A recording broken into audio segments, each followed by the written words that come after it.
let's get started.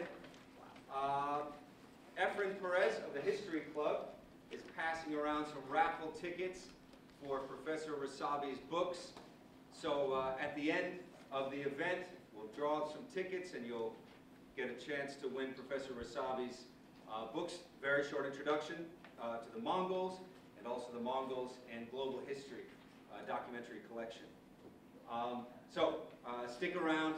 At the end of the talk, we'll have that as well. Okay, I want to thank the co-sponsors of the event, including the CSUSB History Department, and Professor Tiffany Jones is here today. The History Club and Phi Alpha Theta, and Efren, and Marmar, and Elvia are here today. I want to thank all of you guys.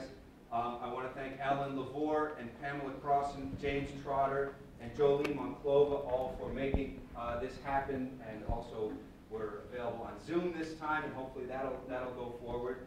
So if you can't make it to the class, if you can't make it to the lecture, you can Zoom in. And also thanks to James Trotter and the staff for recording the event, which will go up on our YouTube page afterwards. I also want to thank the College of Arts and Letters, the College of Social and Behavioral Sciences, the College of Extended Learning, the Center for Global Management in the College of Business and Public Administration, Fowl Library, the Intellectual Life Fund, and also Vanessa here and the faculty, the Center for Faculty Excellence for making this happen. I also want to remind myself and everybody else to please silence your cell phones now, and you won't fail my class. It's a good way to get in that. It gives me really great pleasure, and it's a great privilege to welcome Dr. Mary Rossabi. Born in Alexandria, Egypt, Professor Rossabi received his PhD from Columbia University and is today historian of China and Central and Inner Asia. He teaches courses on Inner Asian, East Asian, and Chinese history at Columbia University and Queens College in New York. During the 2008-2009 academic year, he received an honorary doctorate from the National University of Mongolia. He and Mary Rossabi are involved in an oral history of 20th century and 21st century Mongolia, which has led to the publication of Socialist Devotees and Dissenters, a herder, a trader, and a lawyer, and the Practice of Buddhism in Kharkhorin, and its revival. Excuse me. He's the author and editor of 25 books, including Kublai Khan, Modern Mongolia, China and Inner Asia, Voyager from Xanadu, and the Mongols, very short introduction. He's lectured widely in East Asia and the Middle East, Europe, and the United States. He served as chair of the Arts and Culture Committee of the Open Society. He's also on the Global Advisory Board of the Chamber Music Society of Lincoln Center, and has collaborated on exhibitions at the Metropolitan Museum of Art, LACMA, the Los Angeles County Museum of Art, and the Asian Art Museum in San Francisco. He's also the author, as I mentioned, of The Mongols and Global History from Norton Press, and Modern Mongolia from Khans to Commissars to Capitalists. It gives me especially great pleasure to welcome Professor Rossabi, because I also know him as someone who has graciously agreed to take part in many projects that I've been working on that were really just sort of labors of love from his side, and very thoughtful, very gracious, and really invested in the kind of educational project that we all believe in here. He's given 5 lectures this week. This is the 5th. This is the 6th. This is the 6th. The first at University of Southern California on Monday. Like I said, he's coming in from New York, so he was at USC on Monday. He was at Pomona College in Claremont on Tuesday, where he gave 2 lectures. And then on Wednesday, back to LA, back to UCLA. Yesterday, down to San Diego by train, and made his way back up by train, hence the slight delay. And here he is, obviously saving the best for last, Cal State San Bernardino. Please join me in welcoming Professor Mary Rossabi. Thank you. That's great. Well, I'm pleased to be here for a number of reasons. One is that New York, when I left, was 12 degrees. And when I go back tomorrow morning, my wife tells me it's going to be 18 degrees. I had a terrible cough for weeks until I got off the plane here and the cough disappeared. So I'm pleased to be in Southern California and healthy. Secondly, it's a great pleasure to see Professor Murray.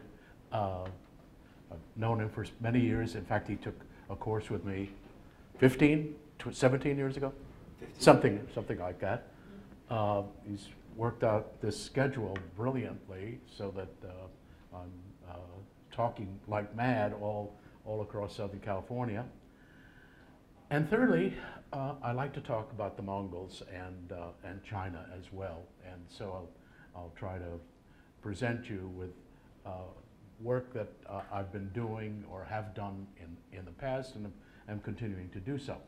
One of the problems I face in dealing with the Mongols is that they're a nomadic pastoral people.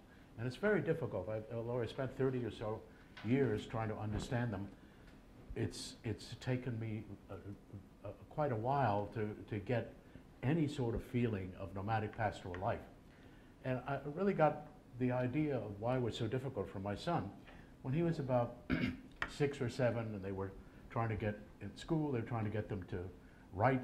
They'd have them an assignment of some sort, and they'd draw a picture, and they'd put down a sentence. And one of the assignments was, what does your father like to do? The other kids said, my father likes to play tennis, my father likes to build cabinets, my father likes to play golf. My kid put down, my father likes to sit. It's very hard for sitters to understand nomadic pastoralists, I can tell you that for a fact.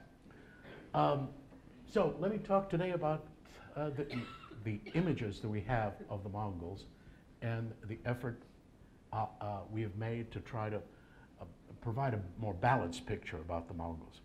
Up until the 1980s, all that was written about the Mongols were savage, murderers, engaging in massacres, rapes, destroying buildings, and so on.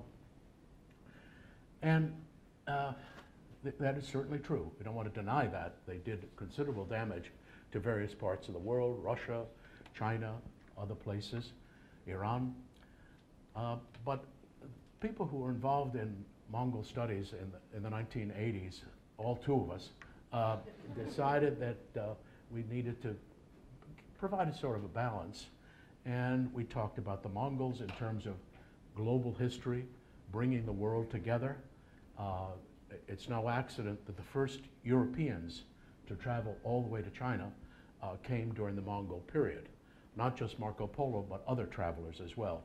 Missionaries, entertainers, all sorts of people came from Europe, from Genoa, Venice, so on. And we tried to point out some of the importance of cultural diffusion that the Mongols engendered, and the kinds of policies that provided a lot of trade back and forth, the revival of the Silk Roads that had died out for about 500 years before the Mongols came on the scene, their involvement in going back and forth in terms of science being brought to China, astronomy in particular. The Persians were way ahead of the rest of the world in astronomy, and the Mongols made sure to invite Persian astronomers to China to revamp some of the picture that the Chinese had about astronomy, about map making, all sorts of things. Well, when this started to develop, the popularizers, there's nothing wrong with popularization, this is basically popularization, but sort of vulgarizers, a guy who wanted to make a name for himself wrote a book that went way to the extreme about Genghis Khan. He wrote a book called Genghis Khan and the Making of the Modern World. Genghis Khan had nothing to do with the making of the modern world. This guy just manufactured all sorts of things, claimed that Genghis Khan was a Democrat, Genghis Khan believed in women's rights, believed in international law, and so on. Went crazy. So I want to provide you with a little bit more of a picture, and I titled this, I think we titled it Barbarian Influence or Harbingers of Global History. There's a little bit of both. They did terrible things, but on the other hand, they paved the way for a new period in world history, a new global history. What do we know about Genghis Khan? We don't know much. And a lot of the common so-called knowledge about Genghis Khan is myth. He was born to a lower nobility, and was the first event we know about is his being married off at the age of 8 or 9. His father accompanied him to a higher group of Mongols, Mongol nobility, and left him there. The father goes back and is murdered. At that point, Genghis, or he was known as Temujin then, has to go back to his mother's family, and he becomes important from that point on in trying to preserve and save the family. With a woman as the head of the household, it was very precarious and difficult in that kind of environment, very demanding kind of environment. Mongolia has the coldest weather of any country in the world, and so it's extremely difficult to survive. You're dependent totally upon your animals to survive. And if you have a bad winter, the animals don't make it. And just to give you an example, in modern times, from 1999 to 2002, there were bad winters, one after another in Mongolia. And the result was that the number of animals they had in 1999 was 33 million. By 2002, they had 17 million. They lost half their herds, basically. And this in a time when we can use helicopters to drop hay and attempt to make them survive, didn't work.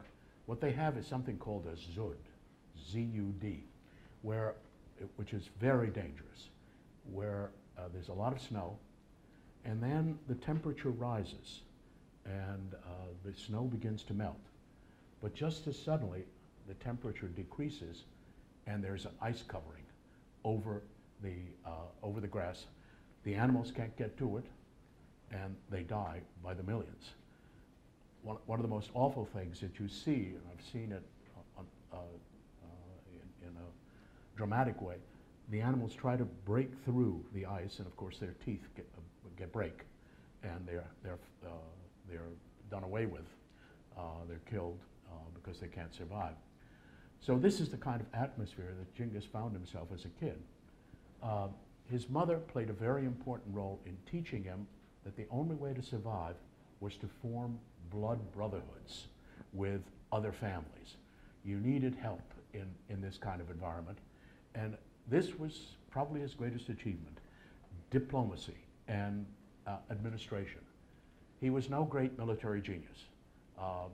That's a total myth. All of the things that are associated with Genghis Khan, cavalry, that existed 1,000 years before. Spectacular bow and arrow existed, hundreds and thousands of years earlier. And in fact, a number of the campaigns he lost in the beginning. So he was no great shakes as a military person. What he did was to bring people together in an area of Mongolia which is huge. Mongolia is 4 times the size of France. You don't think of it as if you see Asia, but it is huge. And at that point, there were less than 1 million people scattered throughout the country. What he did was to unify all those groups, and that was his greatest achievement. It wasn't military, but bringing all the Mongols together. Even today, Mongolia is the least densely populated country in the world. There are only 3 million people in a country that's enormous. It's partly because it's a difficult environment.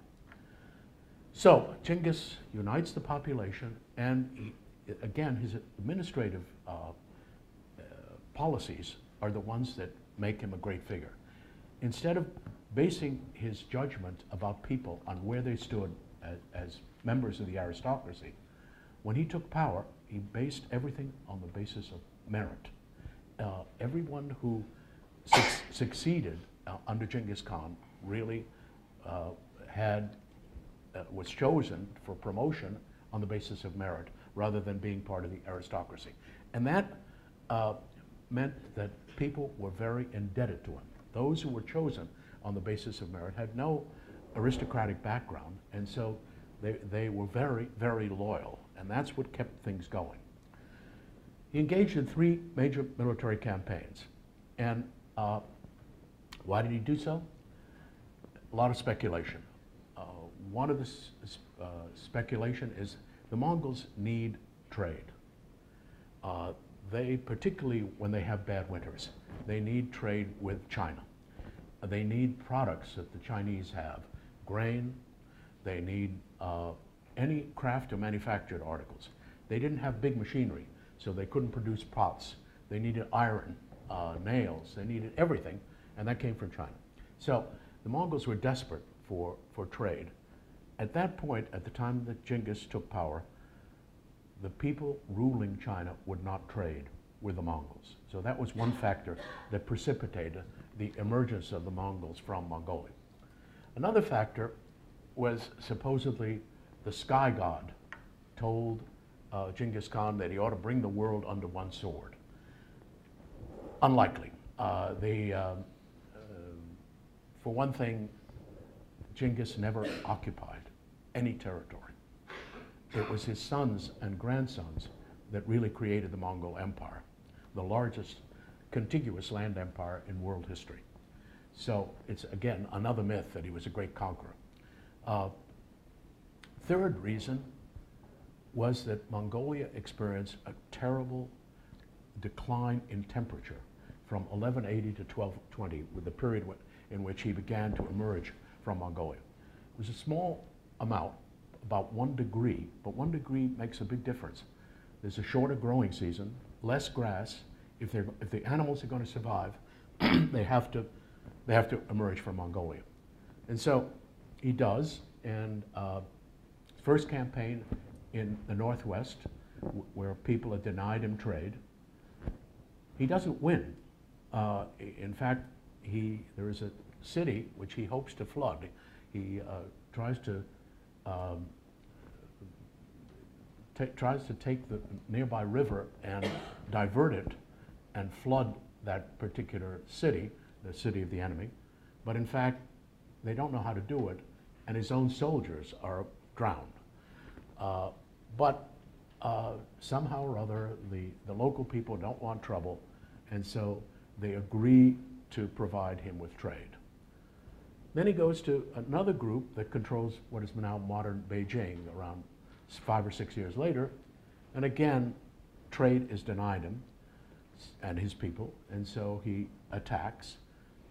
This time he's getting smarter, and he's recruited people who have great technical expertise, Chinese in particular, who had defected from their own dynasty and knew how to work siege engines, where they would throw flames into the city, they would throw enormous boulders into the city. And so in 1215, he defeats this group. But he doesn't occupy either of those two places. Once he gets what he wants in terms of trade, goes back to Mongolia. The third campaign was a little different. A number of his merchants go out towards Central Asia, and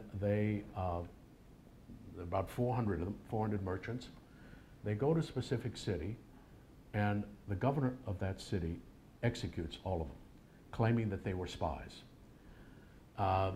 Genghis learns about this, and he asks the Shah, the head person in Central Asia, to send this governor to the Mongols for punishment. He sends an ambassador to present his demand. The Shah, who has no idea who Genghis Khan is, who has no idea about the Mongols and the Mongol military might, executes the ambassador, one of the ambassadors, and sends the rest home. From the Mongol standpoint, that's the worst crime you can commit. They never harmed any ambassador at all. And so this had to be avenged. He takes an army of 200,000 people through the most daunting environment around, desert,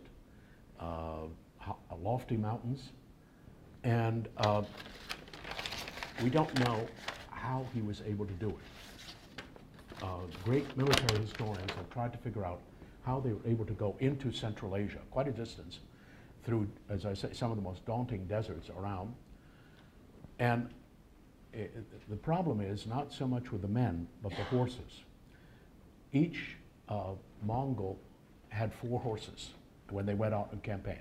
1 he rode, 2 were for supplies, and then one was kept fresh for combat. Now, if you multiply 200,000 times 4, you've got 800,000 horses. How did they feed them as they were going through these difficult terrains? Nobody's been able to figure it out. And it's one of those puzzles that if you come up with a solution, a scientist, one of you, or agronomist or environmentalist comes up with the idea, you'll win the Nobel Prize or something. Anyway, they go out there, and that's the only place they occupy, because there is resistance from the Central Asians. They had tremendous battles back and forth, massacres, and that's what shapes the image of Genghis Khan. Because at that time, the great historians were Persians, and the Persians saw what was going on in Central Asia, and they portrayed Genghis in a horrible light, totally negative. They claimed that when they took over a city, they would execute all the men who were higher than the butt of a whip. Unlikely.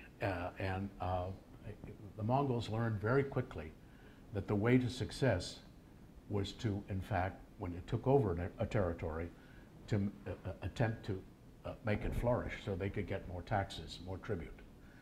They didn't kill people indiscriminately. What they did that created psychological terror and led to fewer casualties was that if they entered a small town, they did this kind of thing. They massacred the inhabitants. That got spread around to towns and cities adjacent, and when the Mongols came on the scene, these people basically submitted, and they didn't have to engage in any sort of combat. So he does that. By 1225, he's taken over one region of Central Asia and heads back towards Mongolia. 1227, he dies, far from Mongolia, about 1,000 miles away from Mongolia. And the usual one Chinese source, written about 40 years later, says that his body was taken in summer by the Mongols, by a Mongol caravan. Anybody they met en route was immediately massacred. And they go all the way to northeastern Mongolia, and they brought 40 virgins and 40 horses who were going to be massacred, whom he would need in the afterlife, supposedly. As the caravan, after they buried him in a very secret location, as they came out, all of them were killed, so that there'd be no one who would know where Genghis Khan's tomb was. Probably a myth. In fact, a myth. They didn't know how to preserve a body, particularly in heat. And so the usual thing, and they didn't have a tomb culture. They never built tombs before. It was only when they got experience with China and Persia that they began building spectacular tombs for their nobility. Probably what happened was that, in fact, the most important scholar who studied Genghis Khan said that they just let the body lay where it fell, like everybody else, and the animals would consume the body. There's a very strong connection between animal and human, even in Mongolia today. There's sheep who are sick are brought into the tent, the Mongolian tents, and taken care of in that way. A friend of mine who was one of the first Americans to go to Mongolia as a government official, we only recognized Mongolia in 1987. She was a U.S. consul in Mongolia, was traveling around the countryside. And you could travel for miles and miles and days and not encounter anybody. But they finally saw a herder. They're very hospitable, the herders. They invited her and her guide into the tent. And they, in the tent, the left-hand side is for men, the right-hand side is for the women. As they walked in, they saw this woman who had extraordinary large breasts. It was startling. And what it was a lamb whose mother died was being nursed by a Mongolian woman. And that is some of the, that kind of symbiosis is very strong in Mongolia. So I'm very sure that Genghis was just allowed to be consumed by the animals. There's also the story, all sorts of stories about Genghis Khan's death. He probably died of old age. And you see him appear in a Persian, sorry.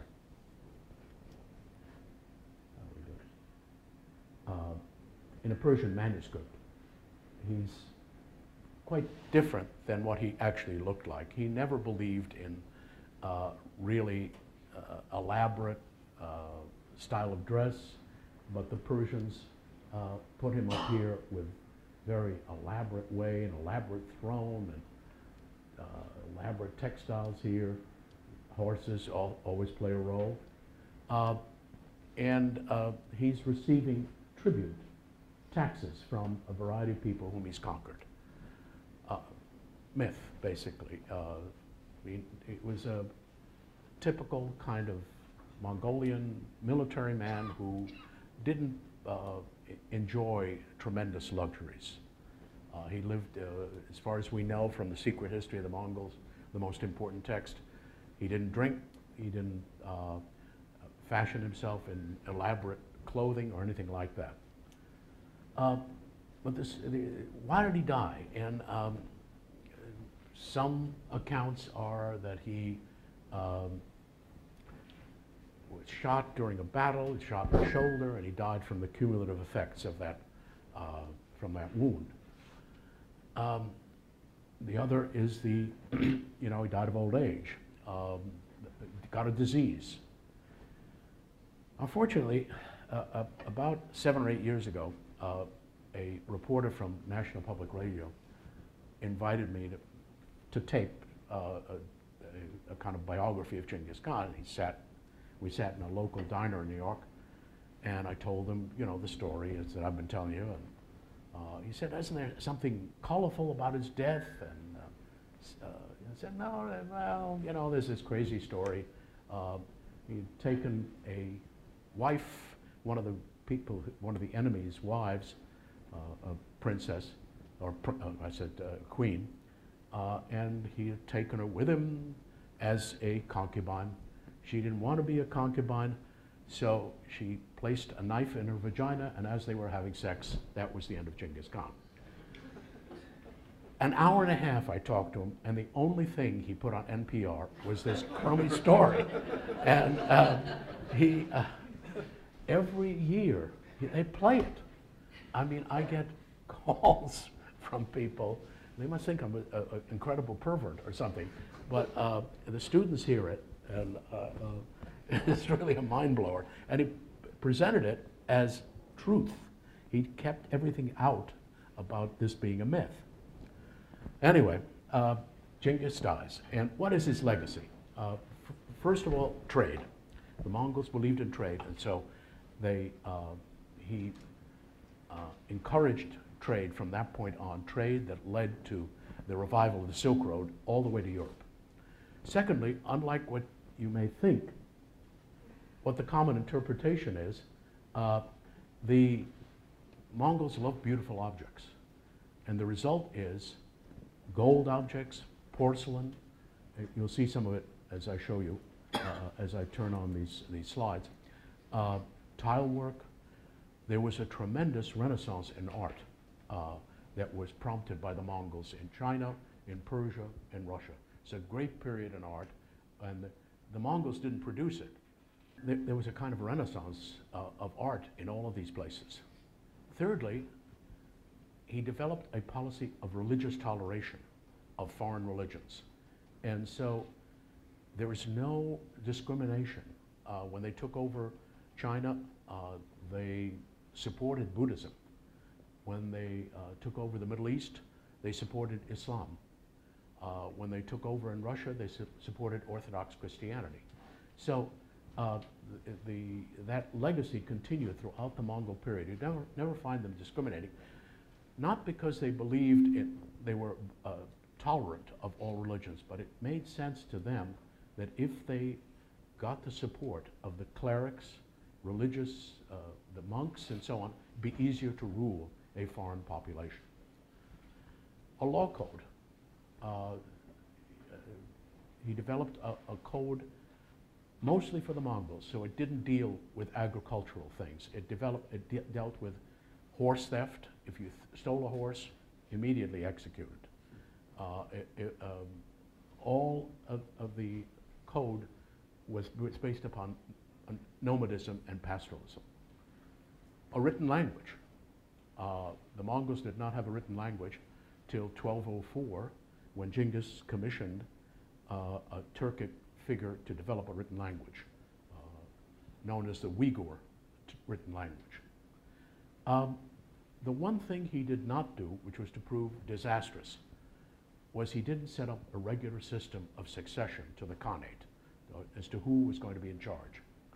There were a number of different Mongol traditions. One was that the younger brother, if the older brother died, the younger brother would take over, would marry the widow in order to keep the wealth of the family together, or the wealth of the Khan together. That was not accepted on the Khanate level. Number two, a policy of ultimogeniture, that is, the youngest son, the Khan's youngest son, would be the successor. The logic of that is that the older ones would have had time to establish themselves, get animals, get whatever they needed, but the youngest son needed the protection of the father. That didn't work out, and they chose a system which was to prove disastrous. The system would be convening the Mongol nobility, and the Mongol nobility would choose the successor. It had to be somebody descended from Genghis Khan, but it could be anybody. It could be a grandson, it could be a nephew, it could be a cousin, anything. And the result is that there was only one transfer of power without a civil war. Only his son, one son, who took power 2 years after Genghis's death, remained in charge till 1241. Then every time a Khan died, there'd be a war, basically, among various brothers, cousins, whatever. And that led to the end of the empire. The Mongol Empire lasted for 12 years. That was it. It broke up into China as one part, Central Asia another part, Russia as another part, and the Middle East as the final part. So that was to prove the disaster. The Mongols created the conditions for their own collapse. The Mongols were never truly defeated in the empires. They withdrew, and civil wars among them weakened them and made them vulnerable. That was the case even with Kublai Khan, Genghis's grandson, who went a step further than Genghis Khan and actually tried to rule, not just to plunder. He had a remarkable mother who was responsible for a lot of what he did and a lot of what his other brothers did. She was illiterate. She was captured by Genghis Khan, married to one of his sons, but a remarkable woman, because she is mentioned as the wisest, most intelligent woman in the 13th century by all of the civilizations, by in Persian accounts, Chinese accounts. Marco Polo mentions her. The Islamic world mentions her. A Hebrew writer mentions her as remarkable. And what she did was to instruct her sons in how to be rulers. First thing, she agreed with Genghis, religious toleration. And she was herself a Christian, of a kind of unusual sect of Christianity. And she insisted that her sons adopt a policy of religious toleration. So she herself gave money to build Muslim schools. She gave money to the Buddhist monasteries. She gave funding to her own sect, the Nestorian Christians. That was the first step. Second step, instead of harming and plundering the economy of the areas that they eventually conquered, you support the local economy. You provide better seeds to the peasants. You develop better irrigation and water control projects so there'll be an increase in production. And then you'll have more taxes available. Number three, she wanted each of her sons to speak one of the languages of the empire. They all knew Mongol, but Kublai Khan was taught spoken Chinese because he was going to be the one who would be in charge of China. And so he was able to communicate with Chinese officials. Another of the sons learned Persian, and that was the one who took over in Persian and the Middle East. Brilliant ideas. Fourth, she made sure that she was the one that chose their wives, and she chose wives who were remarkable. Kublai's wife had a great deal of emphasis and a great deal of influence in policy. The wife of his brother who took over Persia, same thing, remarkable. Mongol women played an extraordinarily important role in all of this, in all of these invasions, and still do. They were very important economically in a herding household. You needed labor from every person in the household. So women had tremendous leverage. At this point, women among the Mongols were among the few people in the world who could own property on their own. Secondly, they were certainly unique. They had the right of divorce, which nobody else that I can think of at this point had of any civilization during that period. So, and thirdly, they were very important in warfare because they could take care of the animals. They could take care of the economy, so you could have total male mobilization for warfare. This particular mother of Kublai really set the stage for, in many ways, for the success that the Mongols had. This is Kublai when he took over in 1260. He took over China as the Emperor of China and established a new dynasty some years afterwards in China. Very simple, wearing a kind of simple little tunic. He's sort of average. But and it's painted from life by a Chinese. This is his wife. She's a little bit more resplendent with jewelry and a silk outfit and an unusual headgear. There's a story about this headgear that the women played a very important role. They took part in combat as well. The women played an important role in a major Mongol victory over the Chinese. And so the men wanted to reward them.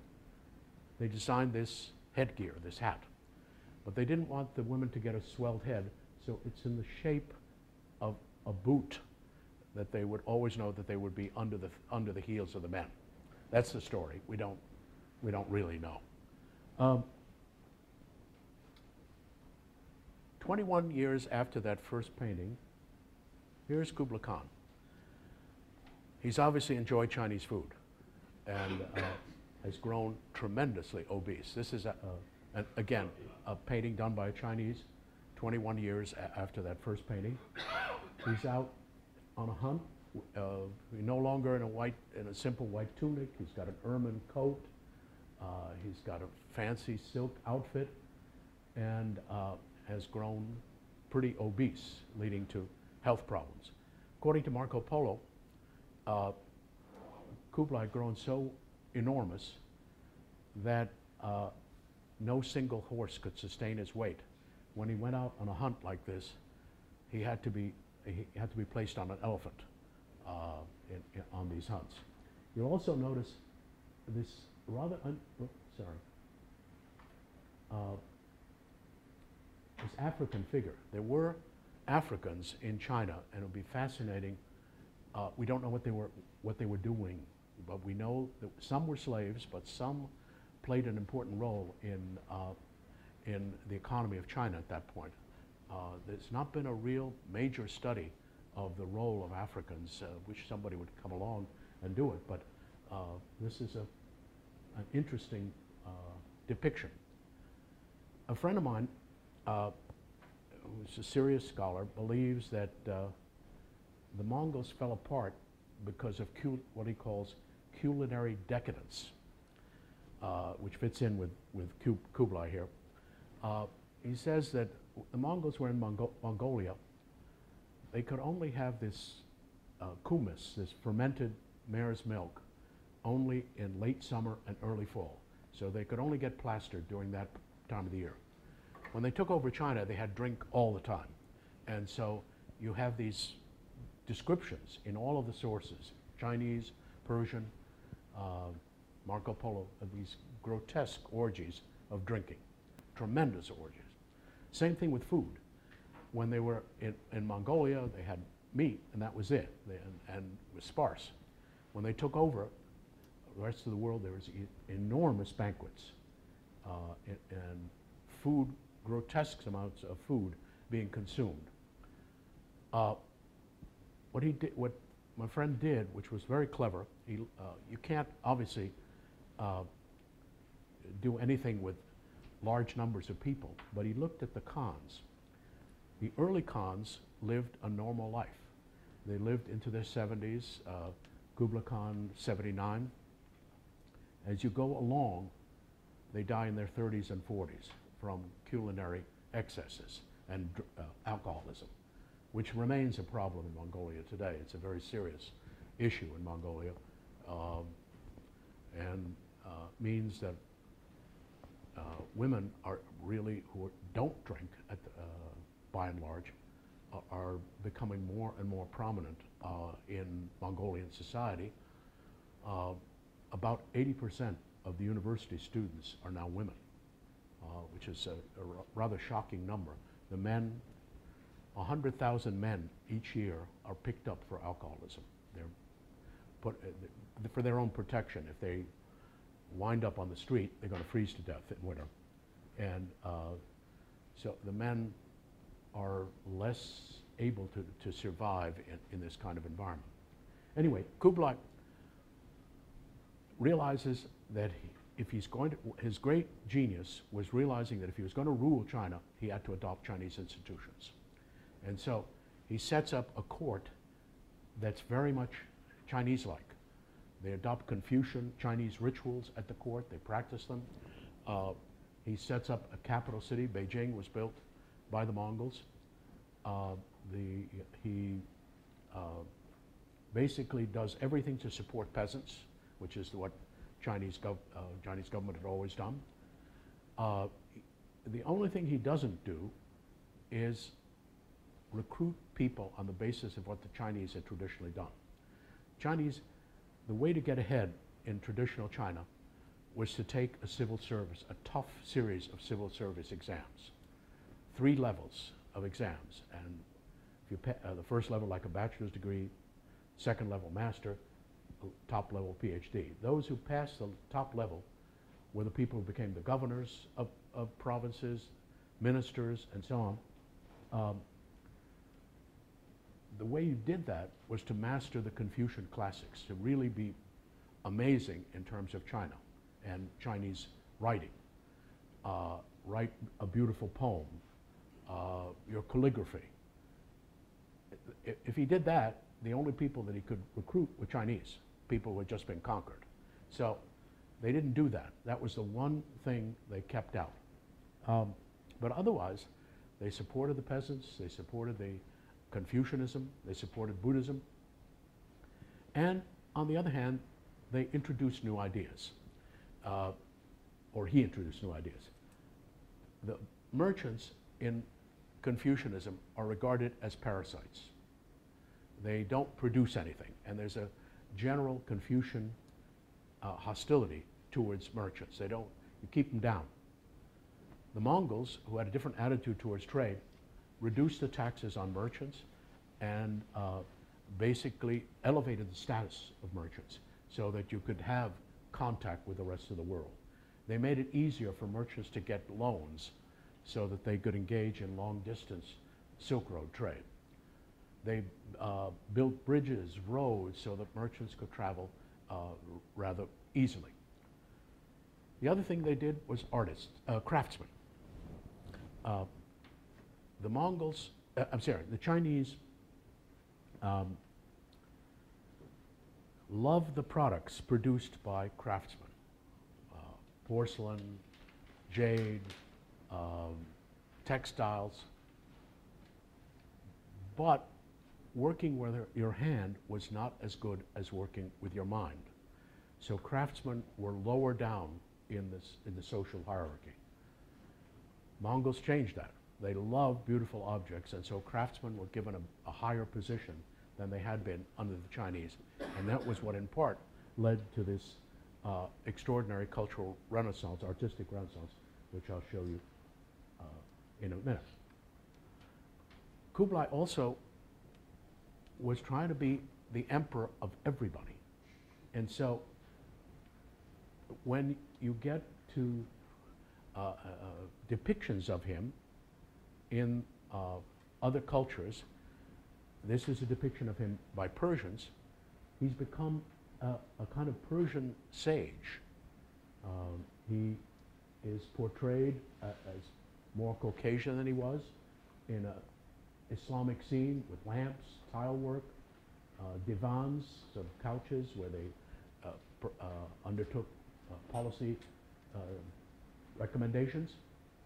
And so this fit in with him. He wanted to ingratiate himself with the Muslim world, so this is great for him. In the Christian world, his appeal was this. He becomes a medieval king, basically, in the depictions of that. Those are the two Polo brothers, Polo's father and Polo's uncle, who were the first to reach China and had conversations with Marco Polo, with the king, I'm sorry, with Kublai Khan.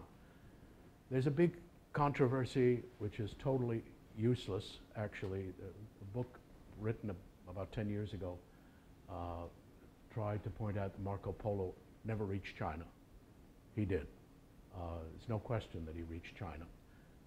His book is, you'd have to have tons of PhDs, basically, to provide the kind of valid information he provided about China. What people who question him say is that he misses certain things. There are sins of omission. For example, for somebody who lived in China for 17 years, he doesn't mention the Chinese language. I would think that somebody who'd seen this peculiar script would mention it in his travel account. He doesn't mention bound feet, the women's bound feet, so you'd think that that would be the case. He doesn't mention chopsticks, which again, typical Chinese. He doesn't mention the Great Wall. But all of those things can be explained. He was dealing with the Mongols, not with the Chinese. So he mentions the Mongolian language, but not the Chinese. He there was no such thing as a Great Wall at that time. In fact, there never has been a Great Wall. It's a total myth. There are a series of different walls. The Chinese never conceived them as a great wall that spread all over the 3,000 miles of the Chinese border. It's just nonsense. And all of these crazy myths have developed. I remember when NASA was saying that the only man-made thing that could be seen from space was the Great Wall. Absolutely dead wrong. It's a total myth. So there was no Great Wall. He didn't mention the Chinese language because he didn't deal with Chinese. He didn't deal particularly with Chinese women, and so he didn't mention the bound feet of Chinese women. But there are also sins of commission in the work about Kublai. He says that Kublai had sent him to be a governor of a particular place. Unfortunately for Marco, the Chinese are very good recorders of everything. We know the governors of that particular province, and there's no Marco Polo. And then the other major thing, he says that he was he and his brother, he and his uncle and father, when they came to China, helped the Mongols defeat the Chinese in a very important battle. They brought war machinery, siege engines, that helped the Mongols in a battle that occurred in the 1270s. And it was a very important battle. He reached China in 1275. The battle occurred in 1271. So he's taking credit for a lot of stuff. And you can understand it. He wanted to make himself to appear to be bigger than he was when he went back to Europe. But everything else is incredibly accurate in the work. He talks about, he's amazed by China. He's amazed by the Mongols. About one particular city, the Hangzhou, he writes about 35 pages about the glories of that city and the incredible Mongol policies and so on. Very much taken them. What I'd like to emphasize is the impact that the Mongols had culturally and artistically, because we can see it very clearly in tangible objects. This is a celadon, a Chinese, you think it's a Chinese celadon. The Chinese were the ones that developed celadon. And it has 3 fish. Fish is, symbolizes wealth and prosperity. But this is actually Persian. And the Mongols transmitted these motifs from China to Persia. And this is an exact replica of a Chinese porcelain. Fortuitously, the Metropolitan Museum has the original, the Chinese, and this Persian copy. And you can tell the Chinese is better. It's a better porcelain. But the Mongols brought about this artistic diffusion. The phoenix, a very important symbol in Chinese art, representing the Empress of China. But this is a Persian ceramic, and it's a whole series of phoenixes. Persia never had any such motifs before. Same thing, tile work with the phoenix. These all come from a summer palace that was built in Iran. Fortuitously for us, maybe, German archaeologists excavated this palace in the 1950s, and they're now in Germany. Therefore, we could borrow these things for an exhibition at the Metropolitan about 15 years ago. The dragon, that's a Chinese motif, but this is a Persian work. This is tile work from Persia. And so the Mongols were very instrumental in transmitting ideas towards China, from China to Persia. On the other hand, the Persians were way ahead of China in astronomy and medicine. And so Kublai Khan recruited Persian astronomers to come to China and to devise a new calendar, to bring astronomical instruments, and to build an observatory. If you go to Beijing, the oldest building in Beijing is an observatory built by the Persians under the command of Genghis Khan. Same thing, the Mongols had, as I said, had terrible trouble with health. And so they recruited Persian doctors. The Persian medicine was at its height at this point. And the Persians came, brought 36 Persian books, which were then translated into Chinese. They set up Persian-style hospitals in Beijing. So the tremendous intercultural developments. This is a Persian work, a Persian manuscript, illustrated manuscript.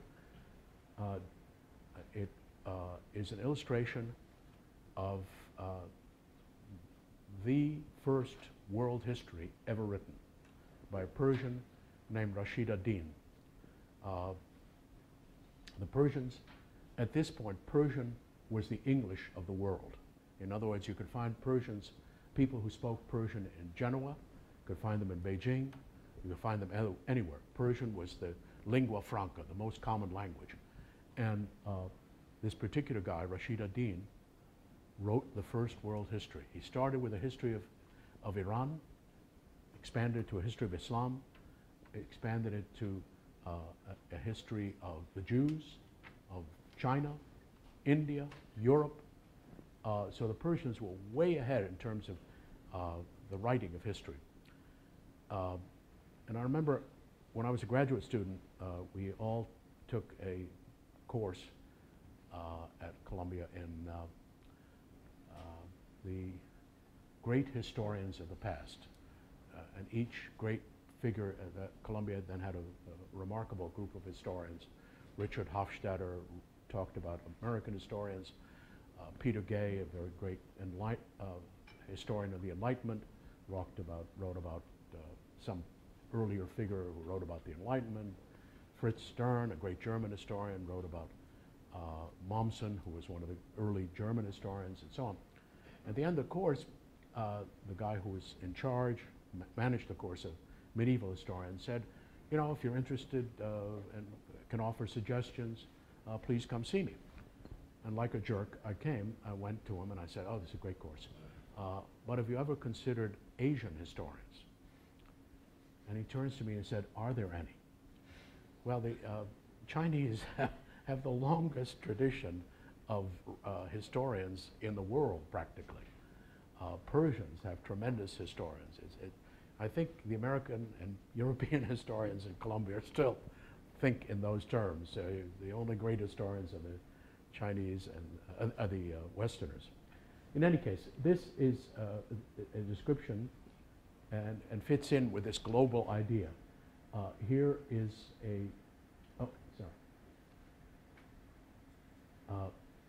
this is a depiction of the geography section of his work.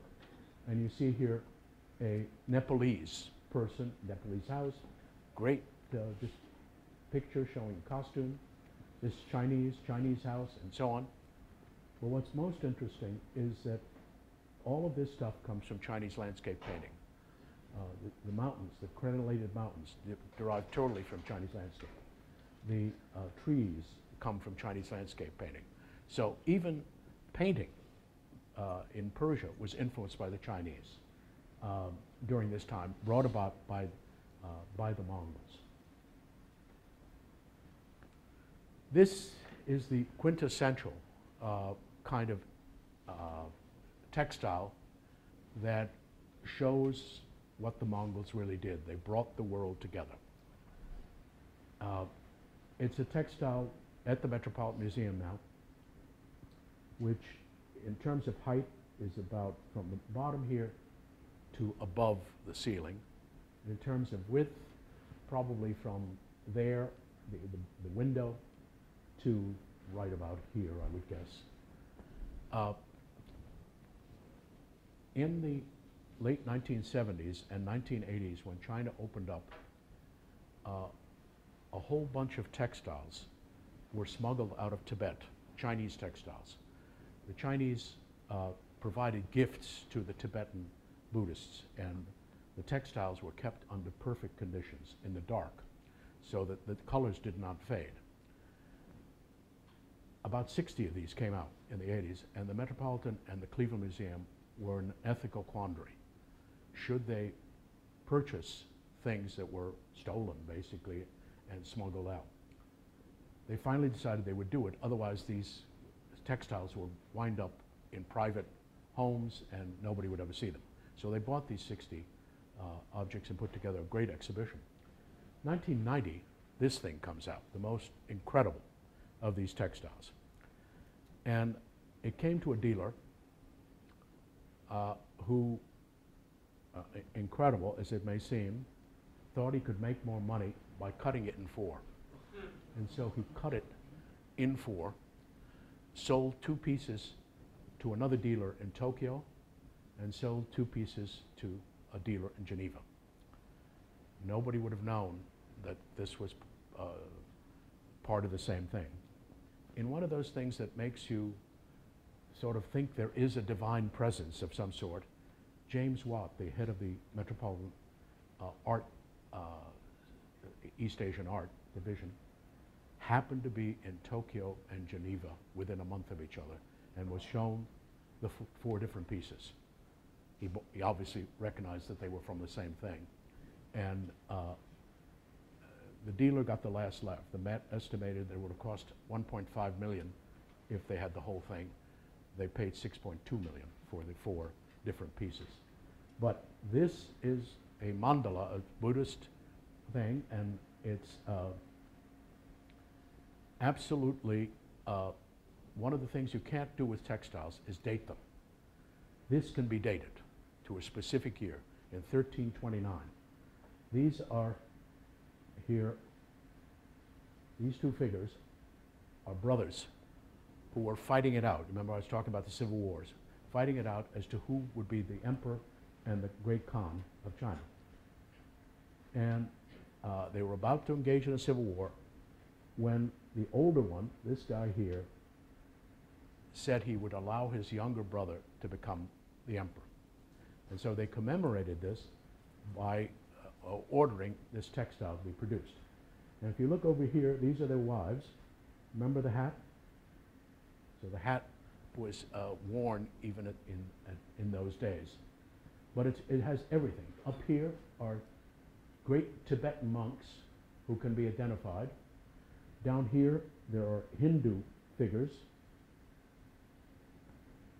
Around this kind of roundel and beaded roundel comes from Persian art. This figure is a Chinese figure. So you have here represented Mongolian art, Tibetan art, Hindu art, Persian art, and Chinese art. And this is what makes Kublai Khan and his grandfather so important in world history. They brought the world together. That doesn't mean that they didn't engage in massacres and they did terrible things in terms of destruction, but in terms of the world and global history, they brought the world together.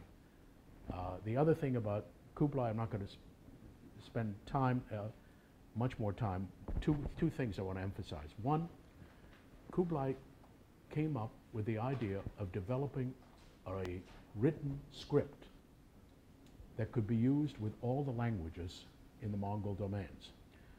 It could be used for Arabic, it could be used for Chinese, it could be used for Mongolian, Persian.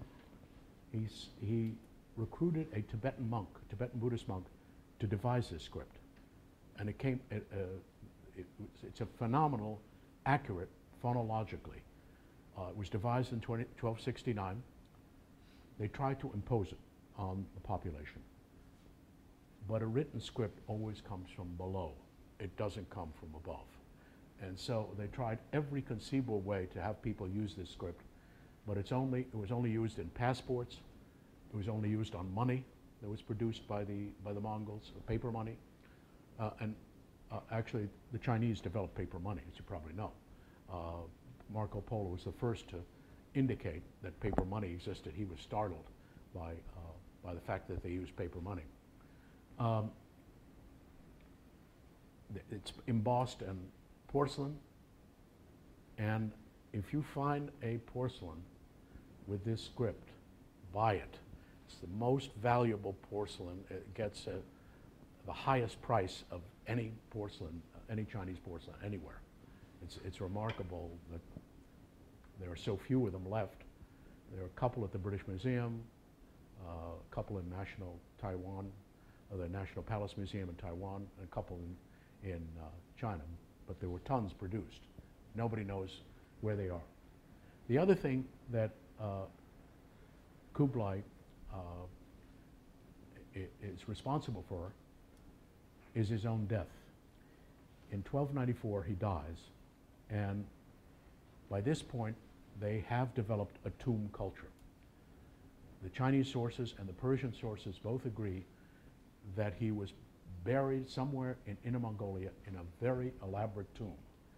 If it's ever discovered, it won't be in my lifetime, but maybe in yours, it will be one of the greatest archaeological discoveries in world history, because he has in it, according to the Chinese sources, great Chinese art and objects, Russian gold objects, the Persian textiles, Persian tile work, stuff from Japan. It'll be an incredible discovery. Chinese, we know pretty much it's in Inner Mongolia, but Inner Mongolia is huge. So at some point, somebody's going to find this out, unlike Genghiss's tomb, which doesn't exist. And it'll be a tremendous discovery in terms of world history, and shows the tremendous intermingling of art and culture during the Mongol period. And that's the main point I would make. Okay, let me stop here, and if you have questions or comments, I'd be glad to take them. Yes? No, it's all right, don't worry. Okay. Yes. Before the Q&A, a very quick announcement. I know that some folks had to leave for 120 classes, and some might still need to leave. Yeah. 110 was the cutoff time, and then a few people are going to need to drift out. So I just wanted That's to fine. let you know that, No. that's the time frame. That's fine. So if people need to drift out. Otherwise, you guys feel free to move on up, and we'll have our Q&A. Yes.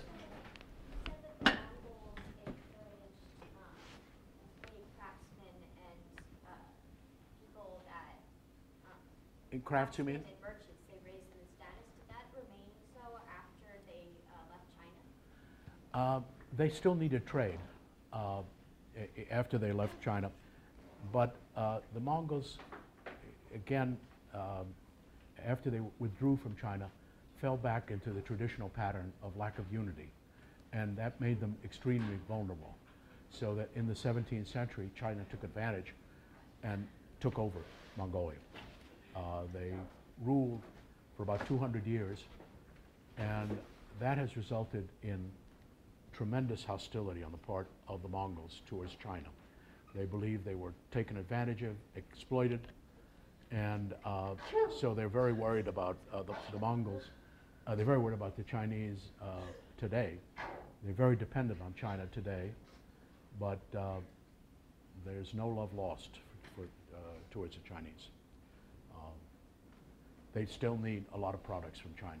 And if you go now to Mongolia, practically everything is Chinese made. Sheets, toothpaste, Chinese workers working in Mongolia, and so on. Well, the people, the craftsmen and the merchants remained their status after they left China. Oh, you mean the status? Yeah, they still, they didn't have many of their own, but they were very delighted if Chinese craftsmen moved up to Mongolia and produced stuff for them. Silk, some of the nobility in the 18th and 19th century wore these splendid Chinese robes, silk robes, and they paid very well to the Chinese weavers who produced this stuff. Yeah, yes? So you mentioned on the time of Genghis Khan how they really needed Chinese supplies. So what products did they offer in exchange? The Chinese? The Mongolians. The Mongolians, what they offered? So what could they offer? Because they needed the Chinese, but what could they offer? They offered horses. The horses were kind of the missiles of their day, the ICBMs of their day. I mean, you had to have a great cavalry in order to defend yourself. The Chinese never were able to be good breeders of horses, partly because they didn't have enough land. The land was used for basic agriculture, and partly they didn't have particularly notable horse breeders who knew how to do it, knew the skills. So they were dependent for horses always from abroad.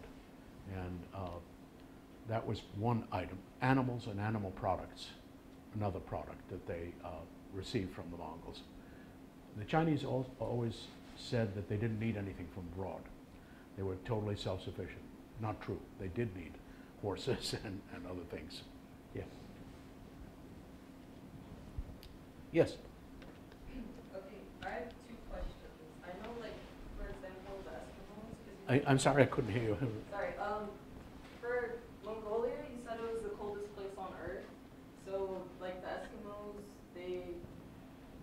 lived in igloos to, combat hypothermia. Mhm. So as a culture, like when they traveled and also when they stayed in one place, how did they sleep at night? Like how did they stay warm when they were stationed? And then when they were traveling, how did they, Yeah. not freeze to death at night? Well, it's a good question. The gers, or tents, that they live in, which the Russians call yurts, are extremely comfortable. They can assemble a ger in about 45 minutes and disassemble it in 45 minutes, which paves the way for mobility, which paves the way for them to move around. The gers are they can be incredibly warm in winter. They put felt over the tent itself, and that helps. They also have a stove in the tent and keep it going much of the day. And so it's not that difficult. They're also tend to be ruddy, and when they're moving around, they of course have to take care of their animals in winter in some of the most difficult circumstances. They're able to do it. Their body temperature, their food intake, they eat a lot of fat, straight fat, animal fat, and that keeps them in fairly good shape. I've asked physicians why they don't have more cardiac problems, because it's all a meat and meat-oriented diet and fat. Mutton. Mongolian cuisine sucks. It's really pretty bad. It's not like China. It's all mutton and fatty soup, and parts in winter, dairy products, which are the pits. And so, but it suits them, and it keeps them going in winter. All of these factors make it, they're used to the environment. For most people, I've been out in January, and it's a killer. If you're out, even in the city, for about 10 minutes, your face just feels horrendous. What year did they have their coldest winter? I'm sorry? What year did Mongolia have their coldest winter? They've had very cold winters at various times. The statistics, only began developing in the 20th century, so they've had terrible winters before then. They had a terrible one in 2011. Fortunately, I wasn't there, and so I didn't experience that. But it was pretty bad. Millions of animals died.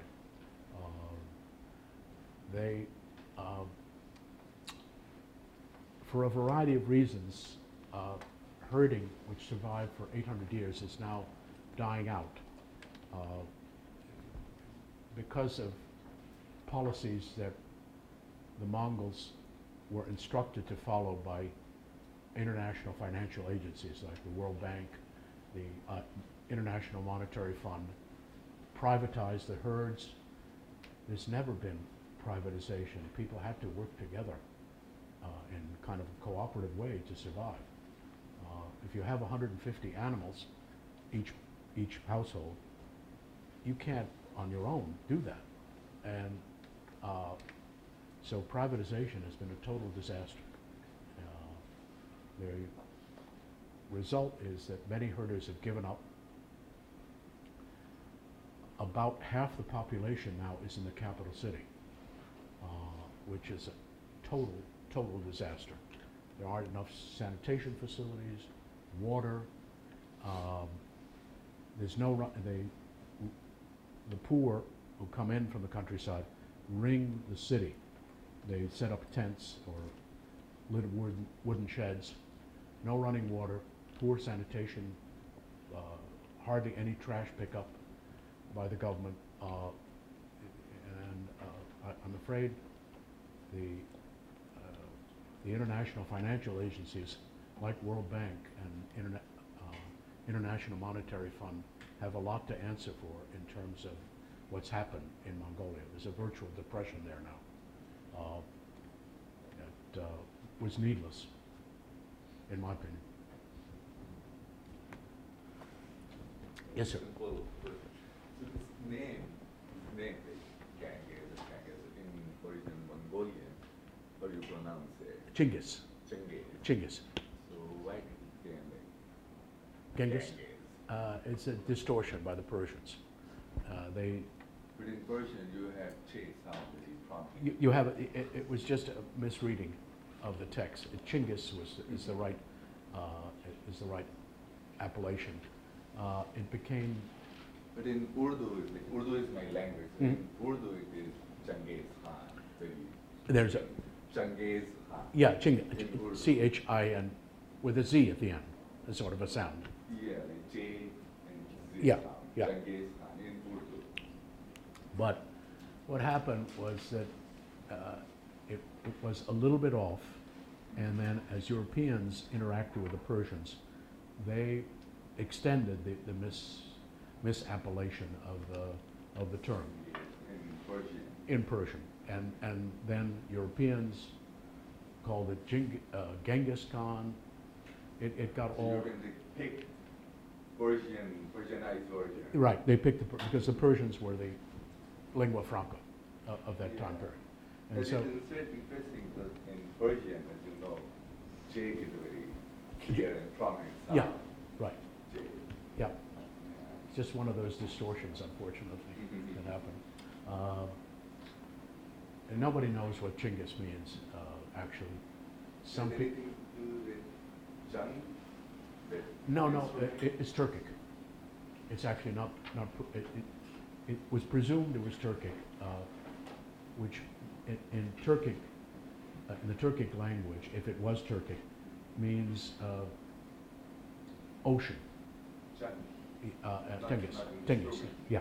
And it doesn't make sense. The Mongolians are landlocked. Yeah. And so that derivation has been questioned. Probably the leading specialist on Genghis Khan believes that it derives from early Mongolian and means fierce and cruel ruler, which seems to make much more sense than ocean. Khan of all within the oceans doesn't make sense. Yes, sir. You mentioned that the Mongolians had a program of tolerance, religious tolerance. Did the Mongolians ever convert to the religions of the areas they conquered? Yeah, they did.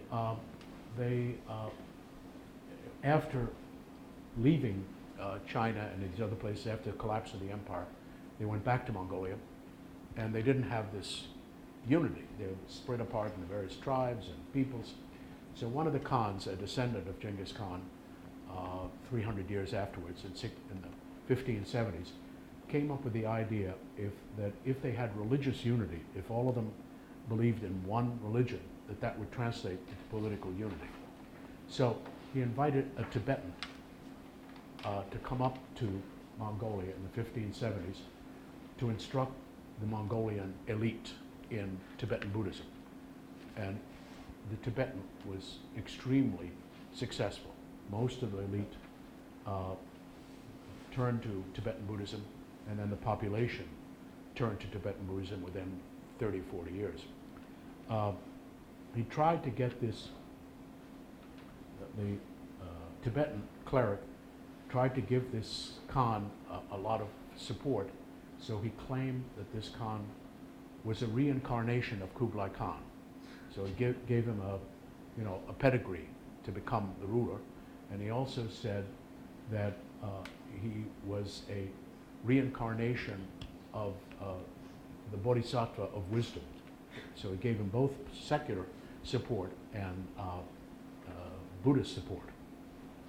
In turn, the Khan was so grateful that he gave him the name Dalai Lama.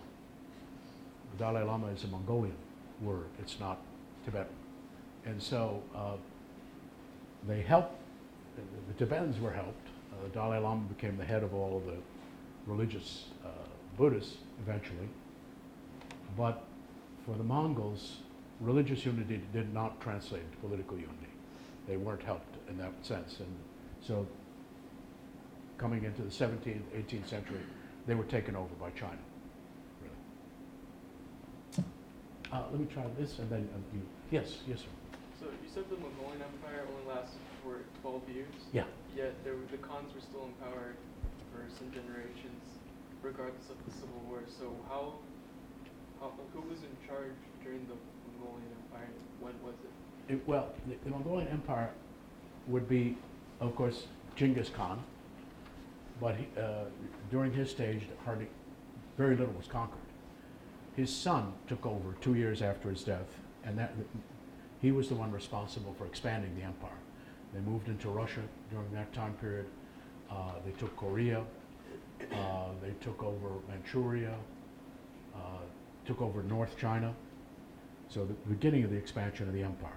When he dies in 1241, it breaks apart. For a while, they can't come up with a Khan from 1241 to 1247, and so two women are in charge. One was this woman who was Kublai Khan's mother and the ruler's widow. Eventually they come up to an agreement, but that Khan is not particularly liked by the population, and so things break apart at that point. They later on take over all of, Kublai Khan was responsible for taking South China. And he, again, it's a mixed picture. He's very successful in uniting China, bringing China to the Mongols. But then he does incredibly foolish thing of naval expeditions. The Mongols are no good in ships. They try to attack Japan twice, once in 1274, again in 1281, both cases disasters. In the second case, they aren't told that August is a terrible month for typhoons. And so much of the fleet that's going off to attack Japan encounters a typhoon. They're not particularly good sailors. The ships are not ready to survive in bad storms. Many of these people die, many of the ships sink, and so they're totally unsuccessful. The Japanese, that has a tremendous impact on Japan. The Japanese feel that the typhoon was sent by the gods. It was not something that came naturally. And so they call the typhoon, that particular typhoon, a divine wind, which in Japanese is kamikaze. The Japanese, from that point on, feel that their islands could never be conquered, in part because the greatest empire in world history was unable to do it. Then they send a group to Java in Indonesia. That's a terrible failure, again by sea. It lasts for about a year, and they have to withdraw. So there were failures along with the successes of taking over a large empire. It's one of those things that people ignore, that Genghis failed, Kublai Khan failed. They weren't entirely successful as military people. Yes, you had a question? Go on. Did you say that the word Dalai Lama is Mongolian? I'm sorry? Did you say that the word Dalai Lama is Mongolian? Yeah, it's Mongolian. It means, Dalai means sea. The Lama within the seas. It's exactly what Genghis was supposed to mean. But the real McCoy is Dalai, is an ocean. And there's been a very strong connection between the Tibetans and Mongolians since that time. The Dalai Lama used to visit Mongolia every few years. It's gotten to be a problem because, of course, Chinese are not crazy about having the Dalai Lama being accepted in any place. And part of what's happened in Mongolia, part of the incredible foolish policies that they were urged to take on, in 1997, they gave up tariffs. This is about the stupidest thing you could possibly do. You have an economic colossus in China right next door, they send products without tariff and they undercut Mongolian industry. There should be a shoe industry. They have more leather than they know what to do with. More boots. There should be a cashmere industry. Mongols produce 20% of the world's cashmere. They were told by these incredible people in the international financial agencies to do this tariff business. The result is that they're totally now dependent upon the Chinese for trade, investment, economic assistance. So when that Dalai Lama came the last time in 2016, the Chinese stopped all the trains coming to Mongolia. Mongolians got the point, and they will not invite the Dalai Lama again. So, you know, economics dictates a lot in terms of policy, other policies. What's happened in Mongolia is a great tragedy in modern Mongolia. Any other questions or comments? Okay, thanks. Thank you very much, Professor Rossabi. Thank you.